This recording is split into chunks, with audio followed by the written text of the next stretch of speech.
আরে গাইস দেখো এখানে তো গোকু আর সবাই রয়েছে। এখানে এই প্রতিনিধি নামবে আর এখান থেকে একজন যাবে এবং ওকে গিয়ে লাত্তি এবং কিল ঘুষি মারবে। এই তো একে একটা কিল দিলাম। আরে গাইস এ তো অনেক দূরে গেছে। আরে গাইস আমার তো অনেক বেশি ভালো লাগছে। ইয়ে এখন আমি যাব এটাকে শিক্ষা দিতে। এই তো আমি এসে বলেছি, এই নে ইয়ালি ডিসুম। আরে গাইস এটা তো কিছুই করতে পারলাম না। আরে গাইস এখন তো আমাকে ও আলু ভর্তা বানিয়ে দিবে। আরে তুই তো পারলি না, তোকে একদম এক আচারে একদম আলু ভর্তা বানিয়ে দিব। আরে গাইস আমাকে পাথরের গায়ে মেরেছে, এখন আমি যাব এটাকে শিক্ষা দিতে। আরে গাইস এই তো আমি এসে বলেছি। এই তো আমার শক্তিকে আমি বৃদ্ধি করেছি এলি ডিসুম। আরে গাইস এটা আমাকে কোথায় পাঠিয়ে দিল? পুরো 95 মিটার পাঠিয়ে দিল। আরে গাইস আমার তো অনেক বেশি ভালো লাগছে। এখন আমি যাব, আমি হলাম জিএক্স গোকু। এখন ওটাকে আমি একদম ছিঁড়ে ফেলে দেবো। আরে ইয়ালি ডিসুম এই তো আমার শক্তিকে বৃদ্ধি করেছি। এই নে। আরে গাইস এটা আমাকে কোথায় পাঠিয়ে দিল? পুরো 65 মিটার দূরে পাঠিয়ে দিল। আরে গাইস এরপরে আমি হলাম গোকু। এখন আমি যাব বন্ধুরা, এরপর যাওয়া সেটা দেখার আগে।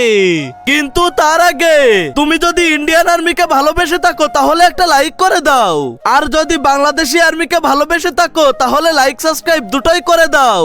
আরে শালা তোকে তো ফাটিয়ে দিব ইয়ালি ডিসুম। আরে গাইস এটা আমাকে কোথায় পাঠিয়ে দিল? লাইক করে দাও।